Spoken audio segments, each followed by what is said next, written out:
আসসালামু আলাইকুম, welcome to my channel. আমি আরিফুল হোসেন আনোয়ার। আজকে আমার যে এইচএসসি আইসিটি চ্যাপ্টার তৃতীয় সংখ্যা পদ্ধতি এবং ডিজিটাল ডিভাইস, সেখানের সংখ্যা পদ্ধতি যে পার্টটা আছে সেটা শেষ হয়েছে। আমি আজকে থেকে শুরু করবাম ডিজিটাল ডিভাইস। এখন এই ডিজিটাল ডিভাইস শুরু করার আগে আপনার বুঝতে হবে ডিজিটাল ডিভাইস কিভাবে কাজ করে এবং ডিজিটাল যে ডিভাইসগুলো আছে এই ডিজিটাল ডিভাইসগুলো কি। লাইক আপনার দৈনন্দিন জীবনে টেলিভিশন, কম্পিউটার, এরপরে হচ্ছে mobile phone, something like that, এরকম যে পণ্যগুলো আছে এগুলো যেন আপনারা ব্যবহার করেন বা ইউজ করেন, সেগুলো সবই হলো ডিজিটাল ডিভাইস, অর্থাৎ যেগুলোর ভিতরে বিদ্যুৎ যায় এবং বিদ্যুৎ আসে এবং স্থির তড়িৎ অথবা চলতড়িৎ হটেবার যেটা ডিজিটাল ডিভাইস গুলো আছে সেগুলো যেভাবে কাজ করে, এই কাজটা আমি আজকে আপনাদেরকে বলবো যে কিভাবে কাজ করে। লাইক ক্যালকুলেটর হচ্ছে একটা ডিজিটাল ডিভাইস এবং এই ক্যালকুলেটর কিভাবে কাজ করে। সো ক্যালকুলেটর আমরা কি করি? ক্যালকুলেটর আমরা যোগ বিয়োগ গুণ ভাগ সামথিং লাইক দ্যাট এরকম যে কাজগুলো আছে সেগুলো আমরা সম্পন্ন করি বা করি। এখন ক্যালকুলেটর যে বাটনগুলো আছে, বাটনের মধ্যে আপনি কি করেন? আপনি মনে করেন লেখেন হচ্ছে 5 এ ক্লিক করেন, তার মানে যোগ করবেন 5 প্লাস 7। আপনি প্রথমে কি করবেন? প্রথমে 5 এ ক্লিক করবেন, পরে একটা প্লাসের মধ্যে ক্লিক করবেন, পরে 7 এর মধ্যে ক্লিক করবেন। ক্লিক করার পর আপনার যে ইকুয়াল আছে ইকুয়ালে ক্লিক করবেন। ইকুয়ালে ক্লিক করার পর 5 আর 7 কত? 12। সো আপনার কাছে 12 আনসারটা আসবে, অর্থাৎ ক্যালকুলেটরের যে ডিসপ্লেটা আছে এই ডিসপ্লের মধ্যে যে 12 আনসারটা সেটা আসবে। এখন এই যে আমরা ইজিলি করে ফেলতে পারছি, জানি যে ক্যালকুলেটরটা ইউজ করিয়া আমি শুধুমাত্র প্রেস করছি, হয়ে গেছে, আপনার কাছে আনসার চলে আসছে। আপনি ইনপুট দিচ্ছেন, আপনার কাছে আউটপুট আসছে। এখন এই যে আউটপুটটা যে আসছে এটা কিভাবে আসছে? এটা একটা ডিজিটাল ডিভাইস কিভাবে কাজটা করছে ভিতরে, এটার ভিতরের মেকানিজম হচ্ছে এই যে 5 আছে, এই যে 7 আছে। সো এটা কি একটা সংখ্যা? 5 এবং 7 এটা হচ্ছে আমরা কি জানি? আমরা হিউম্যান মানুষ হচ্ছে দশমিক সংখ্যা, যে দশমিক সংখ্যায় হিসাব নিকাশ করি আমরা। তো এখানে লিখছি আমি কত? 5, এখানে লিখছি 7, তার মানে এগুলো কি একটা দশমিক সংখ্যা। সো ক্যালকুলেটর বা ডিজিটাল ডিভাইস যেগুলো আছে সেগুলো তো দশমিক সংখ্যা কখনোই বুঝে না, সেগুলো বুঝছে হচ্ছে বাইনারি সংখ্যা। সো ফার্স্ট অফ অল আপনাদের সময় ক্যালকুলেটরে এই যে 5 ক্লিক করতেছেন, 5 ক্লিক করার পর ক্যালকুলেটরের যে একটা মেকানিজম আছে সেটা কি অটোমেটিক্যালি এই 5টা বাইনারি সংখ্যায় কনভার্ট হয়। লাইক বাইনারি সংখ্যায় কনভার্ট হয়, এই 5টা বাইনারি সংখ্যায় কনভার্ট হয়। মনে করেন এই 5 এর বাইনারি সংখ্যা মনে করেন আমি লিখতেছি 0101 এটা, ওকে। এবং এই 7 এর বাইনারি সংখ্যা মনে করেন 001 এরকম হইল।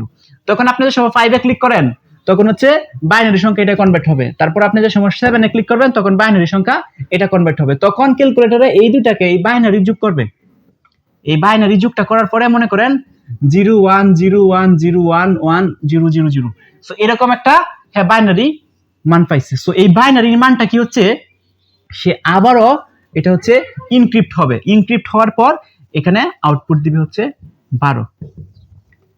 এই বাইনারিটাকে আবার ইনক্রিপ্ট হবে, ডিক্রিপ্ট হবে, ইনক্রিপ্ট হবে, হওয়ার পর এখানে আউটপুট দিবে আপনার 12। অর্থাৎ ফার্স্ট অফ অল আপনি যে বাইনারি দশমিক সংখ্যাটা দিচ্ছেন এই দশমিক সংখ্যা দুইটাই বাইনারিতে কনভার্ট হবে। বাইনারিতে কনভার্ট হওয়ার পর বাইনারি যুক্ত হবে। বাইনারি যুক্ত হওয়ার পর আপনাকে দুই বাইনারি আউটপুটটা দেয় ক্যালকুলেটরে। তাহলে বাইনারি আউটপুট কিন্তু আপনি বুঝতে পারবেন না যে আসলে বাইনারি সংখ্যাটা যদি আপনাকে দেওয়া হয় তাহলে অ্যাকচুয়ালি কত হয়, এটা তো সবাই বুঝতে পারবে না। তখন এটাকে ক্যালকুলেটরের মেকানিজমের মাধ্যমে আবার এই বাইনারি থেকে দশমিক সংখ্যায় রূপান্তরিত হয়ে যায় যোগ করার পর। তখন দশমিক সংখ্যা যোগ করার পর এখানে 12 আপনাকে আউটপুট দিবে। আর আপনি তো 12 চিনেন, মানুষ যারা আছে বা হিউম্যান যারা আছে তারা তো দশমিক সংখ্যা আমরা চিনি। সো এইভাবে কাজটা করে। আমি আবার বলতেছি, ক্যালকুলেটর যখন আপনি 5 প্রেস করবেন বা যে কোনো সংখ্যা প্রেস করবেন, প্রেস করার পর ওই সংখ্যাটা কনভার্ট হয়ে যাবে কিসে? বাইনারি সংখ্যা, ঠিক আছে? ইনক্রিপ্ট হয়ে, অর্থাৎ এই 5 ইনক্রিপ্ট হয়ে যাবে বাইনারি সংখ্যা।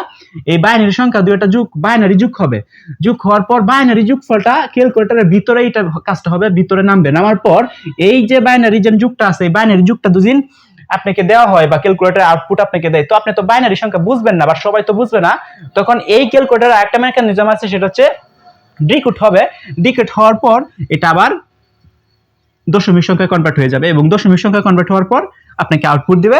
তখন আপনি ইজিলি বুঝতে পারবেন যে আসলে আমার যুগটা কি। কিন্তু আমরা যেন সিম্পল যে যুগগুলা করি, যেন মনে করেন যেন 6 + 4 = 10, আবার 6 + 8 = 14, বা এরকম যে আমরা যুগগুলা করি, যত প্রকার যুগ বিয়োগ গুণ ভাগ করি না কেন ক্যালকুলেটর তো আমরা প্রেস করতেছি অটোমেটিক্যালি হইতেছে। কিন্তু ক্যালকুলেটরের ভিতরে যেরকম মেকানিজম আছে এই যে ডিজিটাল ডিভাইসটা যেন ক্যালকুলেটর এরকম যে মেকানিজমটা আছে বা যেন প্রসেসিং হইতেছে সেটা তো আমরা অনেকেই বুঝি না। সো আমি আজকে বুঝিয়ে দিলাম যে ক্যালকুলেটর আসলে কিভাবে কাজ করতেছে। সো এটা যেহেতু আমাদের ইন্ট্রোডিউস ভিডিও, অর্থাৎ ডিজিটাল ডিভাইস শুরু করার প্রথম ভিডিও এটা আমার, সো এই ভিডিওটার মধ্যে আমি বলতে চাচ্ছি যে ক্যালকুলেটর যেন আছে, ক্যালকুলেটর হচ্ছে একটা ডিজিটাল ডিভাইস এবং ডিজিটাল ডিভাইসগুলো কিভাবে কাজ করে আমি সেটা বললাম, এবং পরবর্তী ক্লাসে বুলিয়ান অ্যালজেব্রা নিয়ে আমি কথাবার্তা বলা শুরু করলাম এবং ধারাবাহিকভাবে এই অধ্যায়ের যতগুলো টপিক আছে ডিজিটাল ডিভাইসের সবগুলো তুলে ধরার চেষ্টা করবাম। সে পর্যন্ত সবাই ভালো থাকবেন, সুস্থ থাকবেন। আল্লাহ হাফেজ।